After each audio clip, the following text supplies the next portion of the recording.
విక్రమ్ టీవీకి సబ్స్క్రైబ్ చేయండి. Subscribe to Vikram TV. Subscribe to Vikram TV. Subscribe to Vikram TV. Subscribe to Vikram TV. Please like, share and subscribe to Vikram TV.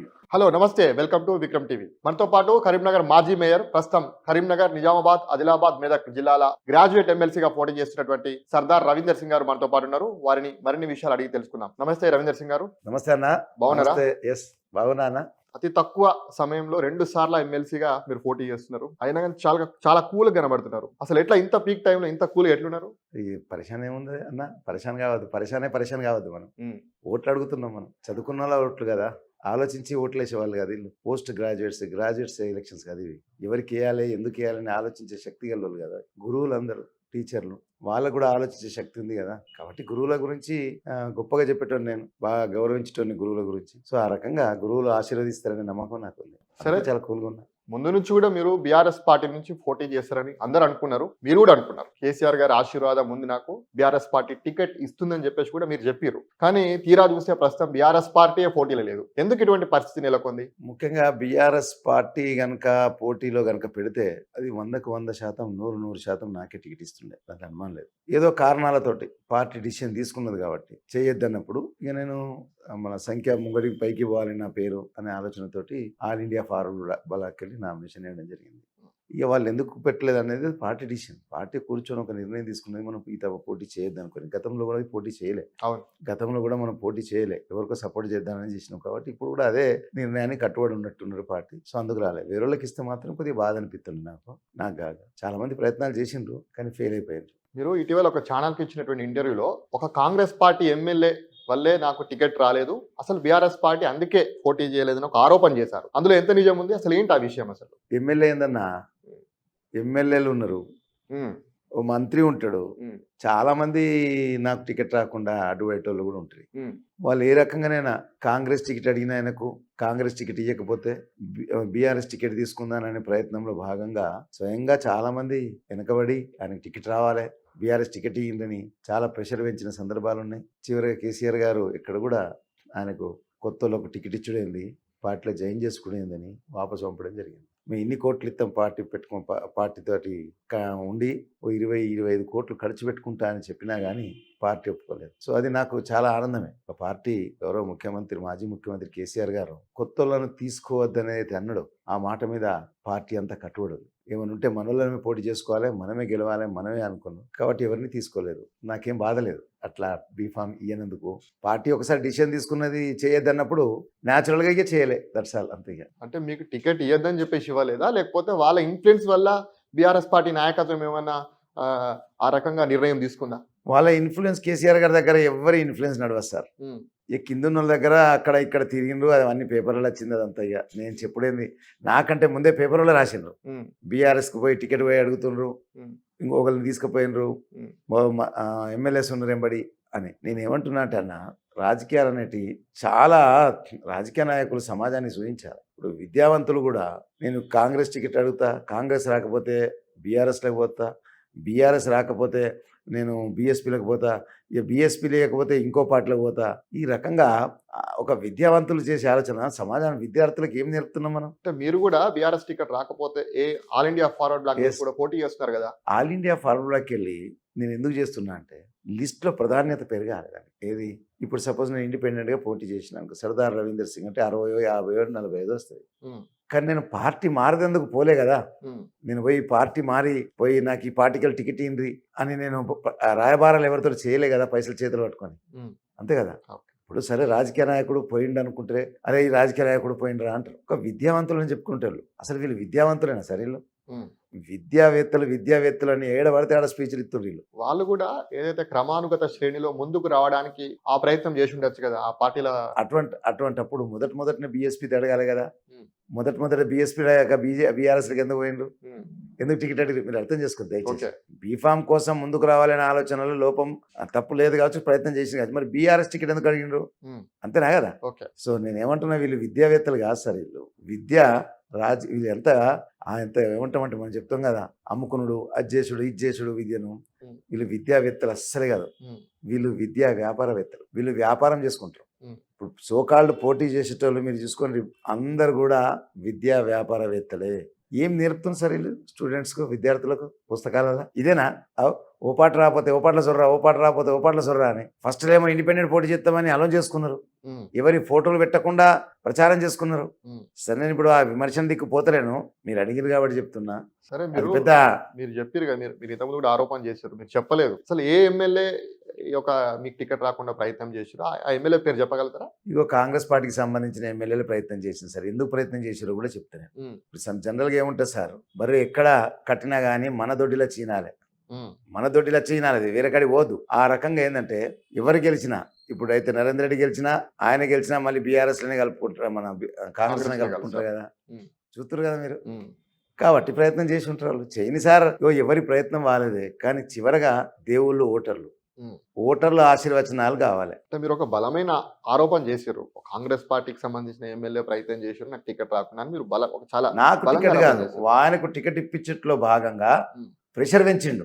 Okay, నాకు ticket రావద్దనే తర్వాత, ఎందుకంటే sir పెట్టనప్పుడు ticket ప్రశ్న రాదు. సరే పోనీ ఏ అభ్యర్థి కోసం ఆ ఎమ్మెల్యే ప్రయత్నం చేసిండు మీ అందరికి తెలుసు కదా సార్, ఎందుకు మళ్ళీ నాతోటి తెలియాలి కదా, మాకు తెలుసు, అందరికి తెలుసు కూడా తెలియాలి. నేను చాలా స్పష్టంగా చెప్పిన, కాంగ్రెస్ టికెట్ అడిగినారు, బీఆర్ఎస్ టికెట్ అడిగినారు, బీఎస్పీ టికెట్ అడిగినారు. దాంట్లో దాపికర ఏమేం లేదు, అది అందరికి తెలుసు సార్. ఇది కొత్త, మీరు సీక్రెట్ ఏం లేదు దీనికి. ఓకే, ఇది చాలా అది పెద్ద ఇష్యూ కాదు. అంటే మీ పేరు చెప్పి పెద్దోని ఏదలుచుకోలేని, పేరు చెప్పి అదే అభ్యర్థి పేరు చెప్పి పెద్దోని ఏదలుచుకోలేరా? నేను పెద్దోని చిన్నోని నా పేరుతో ఏం కాదు సార్, పనితో అవుతాను. ఓకే, మనిషి ఎప్పుడు కూడా గౌరవం ఎక్కడ దక్కుతుంది అంటే సార్ పని చేస్తేనే. సమాజానికి అవైలబుల్ ఉంటే, ప్రజలకు అందుబాటులో ఉంటే, ప్రజలతో మమేకం అయితేనే పేరు వస్తుంది సార్. పేరు వట్టిగా రాదు. పేరు వట్టిగానే పేపర్లలో యాడ్లు ఇచ్చుకుంటే, ఫ్లెక్సీలు హోర్డింగ్లు కట్టుకుంటే పేరు రాదు. ప్రసారానికి అక్కడికత్తది కావచ్చు, కానీ ఓటర్ చాలా తెలివిగలవాడు సార్. ఓటర్లు చాలా తెలివిగలవాళ్ళు. వాళ్ళు ఆలోచిస్తారు, ఎవరిని ఆశీర్వదించాలో వాళ్ళకి ఆశీర్వదిస్తారు సార్. సరే, మీకు కేసీఆర్ అంటే ఎంత ఇష్టం, అసలు ఎంతవరకు గౌరవం చెప్పండి? గౌరవం సార్, బాగా గౌరవం. కేసీఆర్ నమ్ముతారా, బలంగా విశ్వసిస్తారా? 100%. ఆయన మిమ్మల్ని అంతే విశ్వసిస్తారా? సార్ ఆయన నన్ను విశ్వసిస్తారా అంటే నేను ఆయనను విశ్వసిస్తా సార్. ఆయన పెద్ద సారు. ఓకే, చాలా మంది నాటువంటి వాళ్ళు కార్యకర్తలు, లక్షల కొద్ది కార్యకర్తలు ఆయన వెంబడి ఉంటారు. అందులో నేను ఒకరిని. కానీ కొద్దిగా ఎక్కువ దగ్గర అయ్యే ప్రయత్నంలో ఉంటుంటా కాబట్టి సార్తో చాలా దగ్గర ఉంటా. అంతేగాని సారు నాకు ఎప్పుడు వ్యతిరేకంగా చేయలేదు. మొన్న కూడా పేపర్లో చూసారు మీరు, అయితే రవీందర్ సింగ్ ఏంది అని చెప్పి ఆయన ఓపెన్గా అన్ని పేపర్లలో వచ్చింది, ఆల్ పేపర్లలో వచ్చింది. కాబట్టి అది నాకు గొప్ప విషయం కదా సార్. అంటే కేసీఆర్ గారి మీద మీకు అంత నమ్మకం ఉంటే, అంత ప్రేమ ఉంటే, బీఆర్ఎస్ పార్టీ ఒక నిర్ణయం తీసుకుంది, ఈ ఎమ్మెల్సీ ఎన్నికల్లో పోటీ చేయకూడదని చెప్పి ఒక నిర్ణయం తీసుకుంది. అయినప్పటికీ కూడా మళ్ళీ మీరు బీఆర్ఎస్ రెబల్ అనుకోవచ్చా, లేకపోతే ఒక పార్టీ తరఫున మీరు పోటీ చేస్తున్నారు, పార్టీని ధిక్కరించినట్టు కాదా? మీరు ఒక మాట నన్ను అడుగుతున్నారు, కానీ కాంగ్రెస్ టికెట్ అడిగిన వాళ్ళు 3 ఉన్నారు. ఆదిలాబాద్ కాంగ్రెస్ అధ్యక్షురాలు, ఆమె పేరు ఏదో ఉంది, ఒక లేడీ పేరు, ఆ తల్లి పేరు నాకు గుర్తులేదు, ఆశ సంథింగ్. హరిప్రసన్న అడిగిండు. మరి హరిప్రసన్న నామినేషన్ వేసిండు కదా, మరి ఎప్పుడు మీరు ఎందుకు రెబల్ అని మాట అంటలేరు ఆయనకు? తర్వాత బీఆర్ఎస్కి అడిగిండు, అది రాలేదు, ఆయనకు ఎందుకు రెబల్ అంటలేరు? టికెట్ అడుగుడు, ఇండిపెండెంట్ పోటీ చేస్తే రెబల్ అయిపోతారా? రెబల్ అవుతారా? అంటే ఒక మనిషికి వచ్చే వరకు రెబల్ అంటారు, ఇంకో మనిషికి అయితే రెబల్ అన్నారు. చూడండి మీరు, ఇప్పుడు మీరు అడిగిన ప్రశ్నలు ఏముంది, వాళ్ళు ముందు నుంచి కూడా పార్టీలో లేరు కదా, మీరు పార్టీకి ఎందుకు లేరు? పోయి మన రేవంత్ రెడ్డి గారి ఫోటోలు చూపించాలా మీకు? పొన్నం ప్రభాకర్ దిగిన ఫోటోలు చూపించాలా మీకు? ఉత్తమ్ కుమార్ రెడ్డి కలిసిన ఫోటో చూపించాలా? కొండ సూర్యకన్ కలిసిన ఫోటోలు చూపించాలా? వాళ్ళతో మహేష్ గౌడ్ తోటి స్వయంగా దిగిన ఫోటోలు చూపించాలా? అరే భలే ఉన్నారు మీరు. ఆయన కాంగ్రెస్ లేడంటే ఏంది, మళ్ళీ నేను ఎందుకు పోయిండు? సరే, వాళ్ళతో మీకు పోటీయా? మీరు నాకు వాళ్ళతో పోటీ అంటలేను సార్, మీరు అడిగింది కాబట్టి చెప్తున్నా. నాకు పోటీ ఎవరితో? మీరు పార్టీని ధిక్కరించినట్ట కాదా? ఎవరు పార్టీలో లేనప్పుడు మీరు ఎట్లా పోటీ చేశారు? ఎన్నికలలో పార్టీ కనుక పోటీ పెట్టకపోతే అది రెబల్ కిందికి రాదు. పార్టీ మీకు బీఫామ్ ఇచ్చింది అనుకోండి, నేను పోటీ చేసిన అనుకోండి, నేను రెబల్. దిస్ ఇస్ ట్రూ ఇక, దాంట్లో అనుమానం లేదు ఇక. ఇది రాజకీయ నాయకు ఇంకో రాజకీయ నాయకుని పోయి అడుగున్నది. సరే, కేసీఆర్ గారి ఆశీర్వాదం మరి మీకు ఇప్పుడు ఉందా ఈ ఎన్నికల్లో? కేసీఆర్ గారి ఆశీర్వాదం అని సార్, నాకు చాలా సంవత్సరాలకి వెళ్ళి ఉద్యమ నాయకుడు, గొప్ప నాయకుడు, మేధావి. నిజంగా ఆయనంత గొప్ప వ్యక్తి లేడు. ఆయనకున్న సామాజిక స్పృహ ఎవరికి లేదు. నిజంగా పేదోని గురించి ఆలోచించే శక్తి గల్లోడు, పేదలకు ఏం చెప్తే లాభం ఉంటుందని ఆలోచించే శక్తి గల్లోడు. ఈ రకంగా ఆ మేధావి గురించిగా నేను ఎంత చెప్పినా తక్కువనే సార్. చెప్పిరా మరి పోటీ చేస్తున్నా నేను చెప్పేసి ఏమైనా చెప్పిరా? కేసీఆర్ గారికి ఏమైనా సమాచారం ఇచ్చిరా? ఇప్పుడు నేను బీఆర్ఎస్కి వెళ్ళి పోటీ చేస్తే మాత్రం చెప్తుంటే కదా సార్, ఆ బీఆర్ఎస్కి వెళ్ళి పార్టీలకు వెళ్ళి లేదు, మళ్ళీ మళ్ళీ మళ్ళీ మీరు అదే అట్టే తిరుగుతున్నారు. సరే, గత ఎమ్మెల్సీ ఎన్నికల్లో కూడా, లోకల్ బాడీస్ ఎమ్మెల్సీ ఎన్నికల్లో కూడా అదే మీరు పోటీ చేశారు. Yes, అప్పుడు అప్పుడు కూడా rebel గానే. బీఆర్ఎస్ పార్టీని కూడా రెబల్గా చేసిన రెబల్ గా చేశారు. యాక్సెప్ట్ మరి ఎట్లా చేసిన. ఎట్లా చేశారు అప్పుడు? ప్రచారమే, ఆ, ప్రచారంతో నోట్లు వచ్చినాయి నాకు ఉమ్. దగ్గర దాకా వచ్చినాయి. అప్పుడు పార్టీని ధిక్కరించినట్టు కదా అప్పుడు కూడా. అప్పుడు నేను పార్టీకి రాజీనామా చేసి నామినేషన్ వేసిన. నా రాజీనామాని యాక్సెప్ట్ చేయలేదు. అందుకే నేనేమంటున్నా, మీరు పూర్తిగా తెలుసుకోలేదు. మీరు పూర్తిగా తెలుసుకోండి. నేను నామినేషన్ వేసేటప్పుడు నేను పార్టీకి రాజీనామా చేసి నామినేషన్ వేసిన. ఉమ్. అది సర్దార్ రవీందర్ సింగ్ అంటే కేసీఆర్ గారు కూడా చాలా అభిమానం నాకు తెలిసి. ఎందుకంటే ఉత్తర తెలంగాణ భవన్ కూడా బాధ్యతలంతా కూడా మీరే చూసుకుంటారని చెప్పి విన్నా నేను కూడా. నిజమేనా అది? ఉత్తర తెలంగాణ భవన్ ఏదైతే కేసీఆర్ గారు ఇక్కడ కరీంనగర్ కు వచ్చినప్పుడు కూడా ఉండేటువంటి ఏదైతే నివాసం ఉందో, కేసీఆర్ గారు కరీంనగర్కి ఎప్పుడు వచ్చినా కానీ నేనే వింటుంటే సార్, ఉమ్, అనుమానం లేదు దాంట్లో. అట్లాంటి కేసీఆర్ గారిని మీరు మేయర్గా మీకు అవకాశం ఇచ్చారు, 5 సార్లు కార్పొరేటర్గా పనిచేసారు, ఇంకా కార్పొరేషన్ చైర్మన్గా పనిచేసారు. ఇన్ని చేసినటువంటి మీరు మళ్ళీ కేసీఆర్ గారు ఎమ్మెల్సీ ఎన్నికల్లో మీకు సపోర్ట్ చేయకపోయినా, పార్టీ రెబల్గా కానీ లేకపోతే పార్టీ పోటీ చేయకపోయినా కానీ ఎందుకు మీరు పోటీ చేస్తున్నారు? ఇంకా మళ్ళీ సరిపోలేదా మీకు? మళ్ళీ పదవుల వ్యామోహం? మళ్ళీ పదే మీరు రెబల్ ప్రశ్న అడుగుతుండ్రు. ఉమ్, ఎవరైనా చెప్తే అడుగుతున్నా ప్రశ్న అది? అట్లా కాదు. ఆ?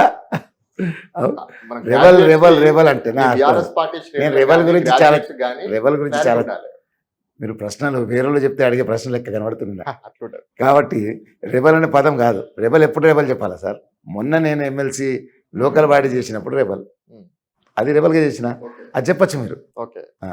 ఇది పార్టీ బీఫామే వరకు పెట్టినప్పుడు ఏ రకంగా రెబల్ అవుతుందో నాకు అర్థమవుతలేదు. ఆ ప్రశ్ననే కదా, అది ఉత్పన్నమే కాదు. ఓకే. సరే, మీ యొక్క కరీంనగర్ ఎమ్మెల్యే గంగుల కమలాకర్ తోటి మీ రిలేషన్ ఎట్లున్నది? చాలా బాగున్నాయి సార్. ఎందుకు బట్టి మా ఇద్దరి మధ్యన కొట్టాడ పెట్టిస్తారు. మాకేం లేదు. మొన్న అవి ఒక టీవీ ఛానల్ ఇంటర్వ్యూలో కూడా ఇదే అడిగినారు, ఓకే. ఫోన్ చేసి చాలా మాట్లాడుతున్నారు. ప్రజలకు డౌట్స్ ఉన్నాయి కరీంనగర్ లో, మేయర్ కి ఎమ్మెల్యేకి మధ్యలో చాలా డిస్ప్యూట్స్ ఉన్నాయి. ఏది లేదు సార్, ఇవన్నీ కూడా చర్చ జరుగుతుంది. ఏది లేదు, నిజంగా లేదు.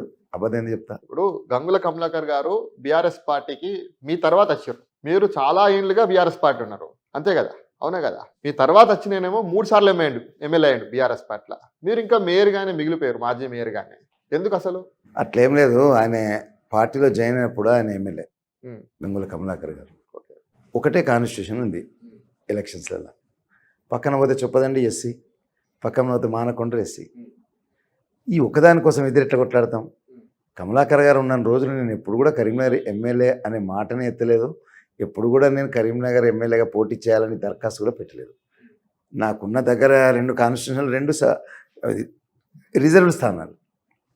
ఆ రిజర్వ్ స్థానాలు ఎట్లా పోటీ చేస్తా? కాబట్టి అది ఉత్పన్నమే కాదు. ఎమ్మెల్యే నేను చేయాలి ఆయనకు కాకుండా నేను టికెటే ఎన్నడూ అప్లై చేయలేను. నేను కేసీఆర్ గారి దగ్గరికి వెళ్ళి నాకు ఎమ్మెల్యే అవకాశం ఇమ్మనే మాటనే చెప్పలేదు. ఇప్పుడు బీజేపీ పార్టీ బీఆర్ఎస్ పార్టీ ఒకటనేటువంటి విమర్శలు కాంగ్రెస్ పార్టీ చేస్తుంది.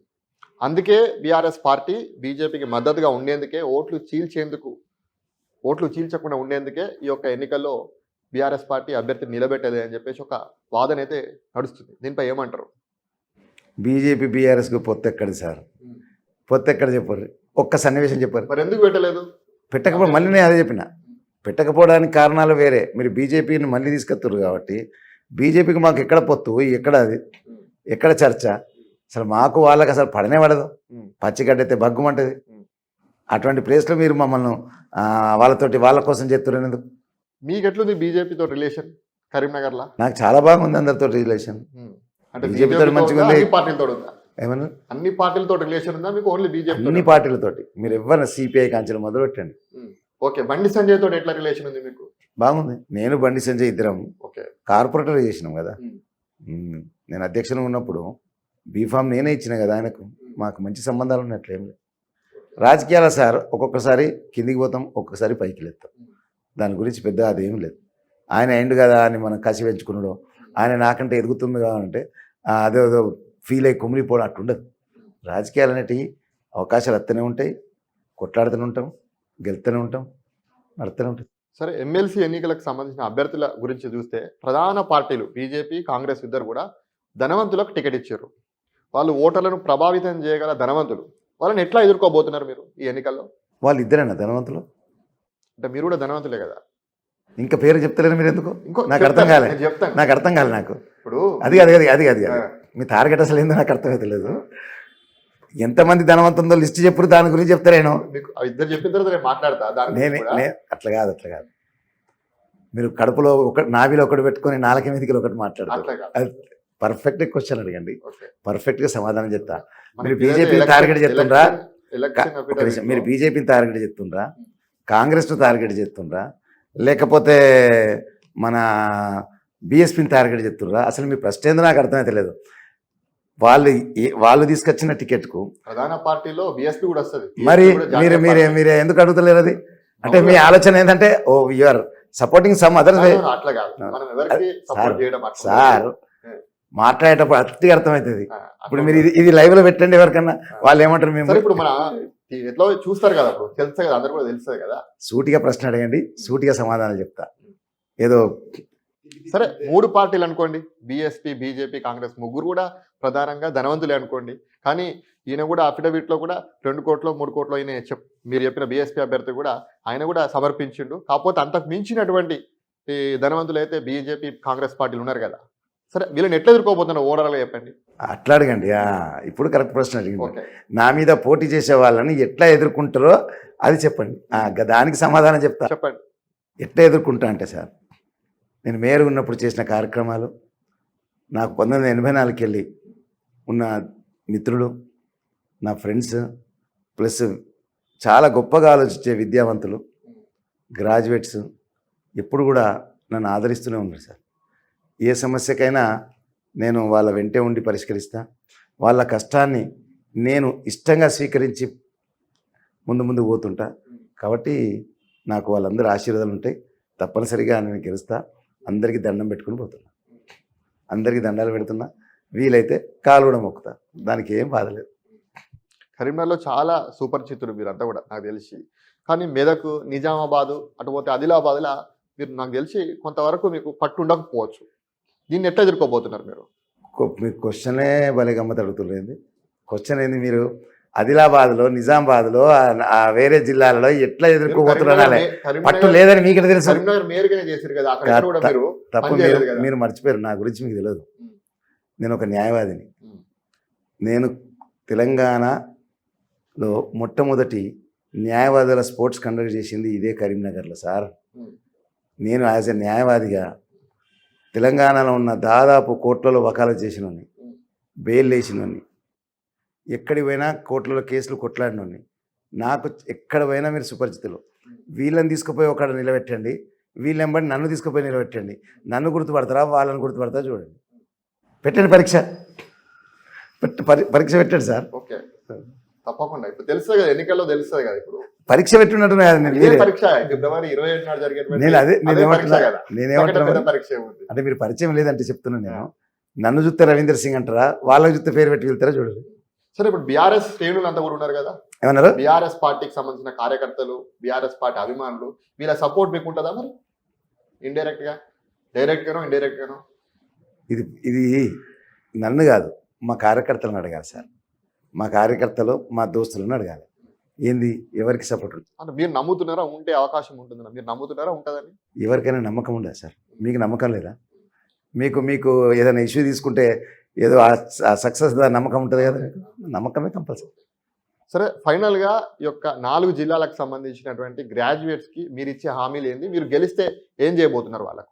నేను ఆల్రెడీ ప్రతి వాళ్ళకి చెప్తున్నా సార్. ఎక్కడ పడితే అక్కడ కూడా మాట్లాడుతున్నాను. నేను చేసిన కార్యక్రమాలు కరీంనగర్ నగరంలో అవి రాష్ట్ర వ్యాప్తంగా, దేశవ్యాప్తంగా సంచలనాలు సృష్టించినవి. ఏదో ఆషమాషిగా నేను నార్మల్గా కామన్ మేయర్గా నేను పనిచేయలేదు. కార్మికునికి, మోరీ సాఫ్ చేసే కార్మికుని కూడా గుర్తింపు తెచ్చే విధంగా, వాళ్ళని గుర్తింపు తెచ్చే విధంగా నేను ప్రయత్నాలు చేసిన, తెలుసా సార్. అందుకే ఆ గుర్తింపే ఒక కార్మికునికి సెకండ్ ఇచ్చేటోళ్ళు ఉంటారు సార్. అవును. మీరు ఎప్పుడైనా ఒకరోజు మోరీ తీయలేదనుకోండి, మోరీ తీయకపోతే అయ్యో మున్సిపాలిటీకి ఫోన్ చేసి మోరీ తీయలేదంటారు. కానీ రోజు రెగ్యులర్గా వచ్చే మోరీ తీసే వ్యక్తి పేరు కూడా గుర్తుంచుకోరు సార్. అవును. ఆ గల్లీలో నాకు తెలిసి మీ యొక్క అధికారులు కానీ, లేకపోతే మీ కార్పొరేటర్లు కానీ, మీ దగ్గర పనిచేసే ఎంప్లాయీస్ని కూడా మీరు చాలా బాగా చూసుకుంటారు అని విన్నాను. నిజమేనా? 100% సార్. కార్మికులకు మొట్టమొదటిసారిగా PF స్టార్ట్ చేసింది రవీందర్ సింగే, తెలుసా. రవీందర్ సింగ్ స్టార్ట్ చేసిండు. ఏది, కార్మికుని భద్రత కల్పించిన నేను. రాష్ట్రంలో నా కరీంనగర్కి వెళ్ళి స్టార్ట్ అయితేనే రాష్ట్ర వ్యాప్తంగా అమలవుతుంది. ₹1 నల్లా కానివ్వండి, ఏది చేసినా కానీ కరీంనగర్కి వెళ్ళి స్టార్ట్. అవును. కాబట్టి ప్రతి ఒక్కరితోటి మమేకం అయితే పొద్దున్న 5:30కి వెళ్ళి నేను రోడ్డు మీద ఉంటుంటే, పరిచయాలు పెంచుకుంటుంటే, కార్యక్రమాలు చేస్తుంటే. కాబట్టి నేను కరీంనగర్లో దాదాపు ఏ గల్లీకి పోయినా 10 మంది పేరు పెట్టి వెళ్తా, 10 మందితో పరిచయాలు, 20 మంది పరిచయాలు. సరే, ఇప్పుడు మీరు ఆల్ ఇండియా ఫార్వర్డ్ బ్లాక్ నుంచి పోటీ చేస్తున్నారు, రేపు ఎమ్మెల్సీగా గెలుస్తారు, అందులో ఉంటారా మళ్ళీ, లేకపోతే బీఆర్ఎస్ పార్టీలో జాయిన్ అవుతారా మళ్ళీ తిరిగి? మీ యొక్క కేసీఆర్ గారి నాయకత్వంలో మళ్ళీ పనిచేస్తారా? ఒకటి సమాధానం చెప్పండి ఫైనల్గా. ఆల్ ఇండియా ఫార్వర్డ్ బ్లాకే నామినేషన్ వేసిన. ఆల్ ఇండియా ఫార్వర్డ్ బ్లాక్లో ఉంటాయి కదా సార్, ఇంకెక్కడికి పోతా? అంటే మళ్ళీ కేసీఆర్ గారు పిలిస్తే మళ్ళీ పోతారా? సార్ నేను రాజీనామా చేసిన, చెప్తాను, నేను రాజీనామా చేసిన, కానీ కేసీఆర్ గారు నా రాజీనామాను ఆమోదం చేయలే. ఓకే. మీరు తెలుసుకోండి, మీరు అందుకే అంటున్నా, రాజీనామాను ఆమోదం చేసుకోలేదు కాబట్టి నేను వేరే పార్టీలోకి పోయే ప్రయత్నం కూడా చేయలే. మళ్ళీ మీరు ఆయనతో బలి ప్రశ్న అడుగుతారు, ఏమైనా ప్రయత్నం చేశా అంటే, అందుకే ముందే చెప్తున్నా, ఓకే, ప్రయత్నం చేయలేదు, ఏం లేదు. మళ్ళీ సార్తోటే ఉన్నా.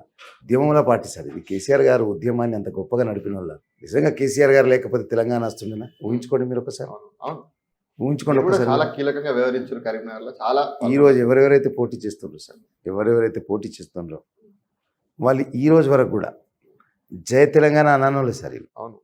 రాజీనామా చేసినట్టు నేను తెలంగాణ కోసం రాజీనామా చేశాను సార్. రాజీనామా చేసే క్రైటీరియానా? నాకు ఇన్ని స్కూళ్ళు ఉన్నాయి అని ఆయన చెప్పుకుంటాడు. 54 స్కూళ్ళు ఉన్నాయి అంటే స్కూల్ ఉంటే ఓట్లేయాలా? 40,000 విద్యార్థులను తయారు చేసిన ఆయన ఒకరు అంటాడు, 30,000 విద్యార్థులను తయారు చేసిన ఆయన ఇంకోళ్ళు అంటారు. అంటే వీళ్ళు ఓట్లేయాలా? మీరు ఇద్దరిని టార్గెట్ చేస్తున్నారు, బీజేపీ అభ్యర్థి మీద మాట్లాడతలేదు. మీరు బీజేపీ అడుగుతలేరు కదా, మీరు బీజేపీ గురించి మీరు ఏమంటారు? బీజేపీను బీఆర్ఎస్ ఒకటేంది అంటారు, అది ప్రశ్న కాదు కదా. డౌట్ వస్తుంది సార్ నేను బీజేపీ గురించి కూడా అడగండి, నేను చాలా చక్కగా చెప్తా. మీరు అడిగితే చెప్తా కదా. చాలా ధనవంతుడట ఇంకా కాంగ్రెస్ అభ్యర్థి కంటే. సార్ నేను ఒక మాట చెప్పాలా, అసలు బీజేపీ వ్యక్తి అనేటోడు ఈ 4 జిల్లాల సుపరిచితం కాదు సార్. నేనైతే ఎన్నడూ ఎప్పుడు చూడలేదు ఆయన ప్రెస్ ద్వారా కానీ ఇంకెక్కడి ద్వారా కానీ. ఆయన ఇచ్చి ఆయన పేరు చెప్పుకోవాల్సి వస్తుంది, ఇక నేను ఇది నేను గదని. కాబట్టి ఆయన గురించి తక్కువ మాట్లాడితేనే మంచిగా ఉంటుంది అనుకుంటాను మీరు కూడా, నేను కూడా. కరీంనగర్లో అయితే ఆయనకు గుర్తుపట్టేటోడే ఉంటాడు సార్. అసలు ఈ ఎన్నికల్లో మీకు పోటీ ఎవరు అనుకుంటున్నారు, ఏ అభ్యర్థి అనుకుంటున్నారు చెప్పండి ఫైనల్ గా? సార్ ఎవరు పోటీ అనేది మాత్రం నేను అడిగిన ప్రశ్న, నాకు అడిగిన ప్రశ్న కాదు సార్. మీరు వేరేళ్ళని అడగాలి ఎవరెవరి మధ్యన పోటీ ఉందని. నాది నేను డబ్బా కొట్టుకుని బాగుంటుంది కదా, ఈ ప్రశ్న వేరేళ్ళని అడగాలి మీరు అట్లా. సరే, ఫైనల్ గా ఎమ్మెల్సీ గెలుస్తారా ఈ ఎన్నికల్లో? నమ్మకం ఉందా? మీకేమైనా డౌట్ ఉందా? 100% గెలుతా సార్. సార్ ఒక మాట చెప్తా, మనిషికి నమ్మకం ఉండాలి సార్. మొదటగా నమ్మకం ఎట్లుండాలంటే, మనం భయపడద్దు సార్. బతికినన్ని రోజులు భయపడి కూడా బతకద్దు. భయపడి బతికటో రోజు వచ్చినట్టే. కాబట్టి నమ్మకం, విశ్వాసం, ప్రజల మీద గౌరవం, ఇంటలెక్చువల్స్ మీద నమ్మకం ఉంచుకోవాలి మనం. ఎందుకంటే సార్ ఓటు వేసేదాకా కూడా మనిషి ఆలోచించిపోయి ఓటెత్తాడు, ఎందుకు వేయాలని, ఎందుకు వేయకూడదు అనేది. So we have to confidence ఉండాలి సార్, చాలా కాన్ఫిడెన్స్ ఉండాలి. కాబట్టి నన్ను తప్పనిసరిగా ఆశ్రయిస్తారు సార్. మీరు తెలుసుకోండి. మీరు సార్ మీరు కరీంనగర్లో, ఈరోజు మనం కరీంనగర్లో ఉన్నాం కదా, కరీంనగర్లో మీరు ఒకసారి పోయి అడగండి ఎవరినన్నా, రవీందర్ సింగ్ కరీంనగర్కు ఏమేమి చేసిండు. వాటర్ కాంచెలు మొదలు పెడితే నీళ్లు లేకుంటుండే సార్ కరీంనగర్లో, బిందెలతోటి కొట్టుకున్న పరిస్థితి. ఆ టైంలో ₹1 నల్ల తీసుకొచ్చినాను. ప్రతి కుటుంబానికి ఒక నల్ల కావాలని, గౌరవప్రదంగా మహిళలకు ఇంట్లోనే నీళ్లు నింపుకోవాలని, రోడ్ల మీదకి వెళ్ళి నింపుకున్న అది సభ్యత కనబడతలేదు కాబట్టి మహిళలందరూ కూడా వాళ్ళ ఇంట్లో వాళ్ళే నల్లా నింపుకోవాలనే ఆలోచనతోటి ₹1 నల్ల ఇచ్చిన. మరి ఇప్పుడు రాష్ట్ర వ్యాప్తంగా అమలుంది కదా సార్. ఎట్లొచ్చింది అంటే పేదవాని గురించి, మధ్యతరగతి కుటుంబాన్ని గురించి ఆలోచించే వ్యక్తిని సార్ నేను. ధనవంతులకు ఎప్పుడు నల్లా అవసరం పడదు, చాలా తక్కువ. కానీ పేదోనుకున్న మధ్యతరగతి కుటుంబానికి నీళ్ళు లేని సమాజాన్ని మీరు ఊహించుకోండి. ఒక రోజు 2 రోజులు స్నానం చేయకపోతే మీకు ఏమనిపిస్తుంది? అయ్యో నీళ్ళు లేకపోయారా అని అప్పుడు గుర్తుకొస్తుంది కదా సార్. అటువంటి టైంలో నేను 10,000 మందికి ₹1 కలెక్షన్ ఇచ్చిన.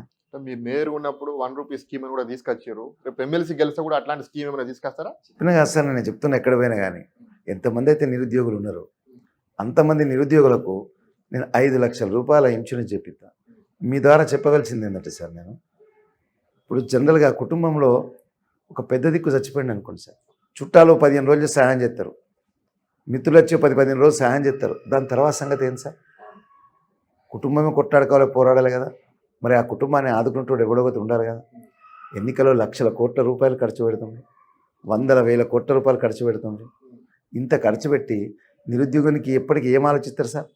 అందుకే నేను ఆలోచించిన, అనుకోని సంఘటన కనుక జరిగితే వాళ్ళ ఇంటికి కనీసం 5 లక్షల రూపాయలు పోయే విధంగా ఒక కార్యక్రమం తీసుకోవాలని 1 రూపాయికి ఇన్సూరెన్స్ తీసుకున్నాను. నేను పైసలు ఇచ్చి ఎప్పుడు డబ్బులు మన ఓట్లు అడగలేదు సార్. నేను 5 సార్లు కార్పొరేటర్ గెలిచినా మీరు ఎవరైనా అడగండి, అన్ని వేరు వేరు డివిజన్లు, అన్నీ వేరే వేరే. పోటీ చేసినా కూడా మళ్ళీ చేయలే. ఎందుకు చేయలేదంటే నా భార్య ప్రిన్సిపాల్, నా బిడ్డ నా కొడుకు అప్పుడు చిన్నగా ఉంటుంటారు, అందుకోసమని వాళ్ళు పోటీ చేయరు, నేనే పోటీ చేయాలి. ఎక్కడ జనరల్ అయితే అక్కడ పోయి పోటీ చేసి. ఓకే. సో ఆ రకంగా నేను ఎక్కడ పోయినా నన్ను ఆదరించింది సార్. నేను 5 డివిజన్లో 5 సార్లు గెలిచినా అంటే జనంతో సంబంధమే కదా సార్. అవును. నా మీద అతిరత మహారథులు పోటీ చేసిన సందర్భాలు ఉన్నాయి, గెలవలే కదా. కొందరికి అయితే డిపాజిట్ రాకుండా అయినాయి. So God is great sir. దేవుణ్ణి నమ్ముకోవాలి, గ్రాడ్యుయేట్ ఓటర్ని నమ్ముకొనే ముందుకు పోతా సార్. అందుకోసం ఇష్యూ అనేది ఏం లేదు సార్. నేను చెప్పిన మీకు ఫస్టే ఓటు ఎట్టి అడుగుతారంటే దండం పెట్టి అడుగుతా. వాళ్ళు ఇచ్చిన పైసలు తీసుకోండి, అవి మీ పైసలే, మీ రక్తం పైసలే, అవి వాళ్ళు సంపాదించినవి కాబట్టి తీసుకోండి. ఓటేసేటప్పుడు మాత్రం 1 నిమిషం ఆలోచించి ఓటేయండి. సరే, ఫైనల్గా చెప్పండి, ఈ యొక్క తెలంగాణలో జరుగుతున్నటువంటి ఎమ్మెల్సీ ఎన్నికల్లో ఈ యొక్క 4 జిల్లాలకు సంబంధించిన గ్రాడ్యుయేట్ ఎమ్మెల్సీకి సంబంధించిన ఓటర్స్కి మీరు ఏమైనా చెప్పదలుచుకున్నారా ఫైనల్గా? ఓటర్స్కి నేను ఇదే చెప్తున్నా సార్. విద్యావంతులను చలామనేటోళ్ళందరూ కూడా వాళ్ళు విద్యావంతులు కాదు, వాళ్ళు విద్యావేత్తలు కాదు, వాళ్ళు నిజంగా వ్యాపారవేత్తలే. విద్యా వ్యాపారవేత్తలు ఫస్ట్ పాయింట్.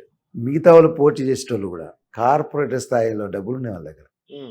ఎవరి మీరు చెప్పిన బీజేపీ వాళ్ళ దగ్గర. ఓకే. నాకైతే తెలిసి ఈ పోటీ చేసేటోళ్ళందరూ కూడా నెల నెల అల్మార్లల్లా డాంబర్ గొర్రెలు వేసుకుంటారు. డబ్బులు పురుగులు పట్టింది. ఒక్కొక్కరు ఇన్కమ్ అంత ఉంది. అంటే మీరు మేయర్గా ఉన్నప్పుడు ఏం సంపాదించలేదా? మరి సంపాదిస్తే మళ్ళీ ఎట్ట గెలుతా సార్? మేయర్ అయినా కూడా కార్పొరేటర్ గెలిచిన తెలుసా మీకు? మేయర్ అయినా కూడా మళ్ళీ గెలిచిన మరి మొన్నదాకా కూడా సార్. సంపాదన అనేది భగవంతుని దయతో ఏం చెప్పాలి సార్, నాకు ఏ రంది లేదు. మంచి వకాలత్ చేసుకుంటాను నేను. మీరు కరీంనగర్ అడ్వకేట్లు అడగండి, ఏ వకీల్ నన్ను అడగండి, రవీందర్ సింగ్ క్రిమినల్ అడ్వకేట్ అంటారు. వకాలత్ చేస్తా, సంపాదిస్తా.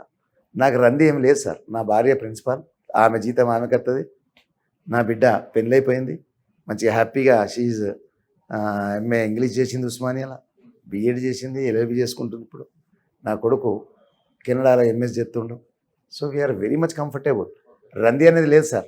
రంది ఉండుకొని రకరకాల రోగాలు తీసుకొచ్చుకోవడం అవసరం లేదు. కుమిలి చచ్చుకోవడం అవసరం లేదు. మనిషి సాటిస్ఫై కావాలి. సాటిస్ఫై కాకపోతే సార్ ఇప్పుడు ఎప్పుడన్నా గుర్తుంచుకోండి సార్ ఒక విషయం, మీరు కూడా మనకంటే ఎక్కువని చూసి జీవితంలో ఎప్పుడు బాధపడద్దు. మనకంటే తక్కువని చూసి మనం ఆనందపడాలి. ఆ స్థాయిలో మనం లేము. దేవుడు మనకి ఈ స్థాయి ఇచ్చిందని ఇప్పుడు ఎప్పుడైనా గుర్తుంచుకోండి సార్. మనకంటే వాడు 4 కార్లు ఉన్నాయి, వానికి 40 ఎకరాలు ఉన్నాయి, 50 ఎకరాలు ఉన్నాయి, వానికి ఏవో డబ్బులు బాగున్నాయి. వాళ్ళని చూసి మనం ఎన్నడూ జీవితంలో బాధపడతాం. మనకంటే కిందికి ఉన్నలను చూసి బాధపడి మనం మంచిగా ఉన్నాం రా అని అన్నాను. ఇది మన లైఫ్, అంతే కదా సార్. సో ఈ రకంగా ఓటర్లు చాలా గొప్పలు సార్. నేను ఎక్కడ పోయినా చెప్తుంటా, స్వగృహ పూజ్యతే మూర్ఖ, స్వరాజ్య పూజ్యతే రాజా, స్వగ్రామ పూజ్యతే ప్రభు, విద్వాన్ సర్వతా పూజ్యతే. గురువులు ఎక్కడ పోయినా కానీ ఆదరించబడతారు సార్. ఇప్పుడు గురువులే సమాజాన్ని మార్చకపోతే ఇంకెవరు మారుస్తారు సార్? ఇంటలెక్చువల్సే సమాజాన్ని మార్చకపోతే ఇంకెవరు మారుస్తారు చెప్పండి మీరు? ఈరోజు 100,000 కోట్ల రూపాయలు పెట్టి మీరు ఖర్చులు పెట్టి పోటీ చేస్తుండ్రు, ఎట్లా సంపాదిస్తారు సార్? నాకు చెప్పండి మీరు దయచేసి. మొత్తానికి 1,50,000 జీతం ఉండదు. విద్య వ్యాపారం అయిపోయింది. చెప్తే నేను చెప్తున్నా ఎందుకు సార్ మరి ఇది? ఎమ్మెల్యేలు చేసుకోవచ్చు కదా, ఎమ్మెల్యే చేసుకోవచ్చు. ఇప్పుడు కూడా నేను సోకాళ్ళు చెప్తున్నా, ఈ విద్యావేత్తలు ఎవరైతే ఉన్నారో వీళ్ళందరికీ టీచర్ ఓటు ఉంది. అవును, టీచర్లలో పోలే, మీరు చూసినా? పోలేదు. ఎందుకు పోలే? వాళ్ళు ఏరానా ఓట్లు? ఎస్, గవర్నమెంట్ టీచర్స్ వీళ్ళు తొక్కుతారు వీళ్ళనని వేయలే. పోలే, వాళ్ళు పోవచ్చు కదా, వాళ్ళు వాళ్ళకి ఓటు ఉంది కదా. నాకంటే టీచర్ ఓటు లేదు. నేనేం రాజీనామా చేసి రాలేదు, లేకపోతే నాకు కరస్పాండెంట్ స్కూల్స్ లేవు, నేనది చేయలేను కదా.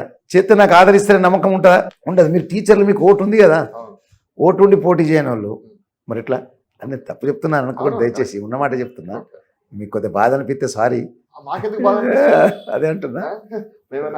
అభ్యర్థుల తరపున రాలేదు కదా, మాటలతో ఏమైనా బాధ అనిపిస్తే అట్లేం లేదు. మీరు ఉన్నది నిజాలు చెప్పాలి, మీ అభిప్రాయాలు చెప్పాలి, అట్లేం లేదు. సరే, ఫైనల్ గా చెప్పండి సార్. ఇప్పుడు మేము కొంతమంది పేర్లు మేము చెప్తాము, ఒక సింగిల్ లైన్ లో ఒక ఆన్సర్ ఇవ్వండి.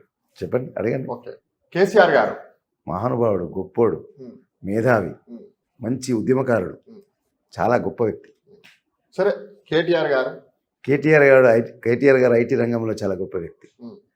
మంచి ఐటీ రంగానికి ఉపయోగపడే వ్యక్తి. గంగుల కమలాకర్, మంచి మనిషి సార్. ఆయనకు Gangula Kamalakar is a very good leader. Bandi Sanjay, మంచోడు సార్. ఆయన హిందుత్వం మీద ఎప్పుడు కూడా కొట్లాడుతుండు, పోరాడుతుండు. ఆయన లైన్లో ఆయన ఉన్నాడు. మన కరీంనగర్ జిల్లాకు చెందిన మంత్రి పొన్నం ప్రభాకర్, విద్యార్థి నాయకుడు, ఉమ్.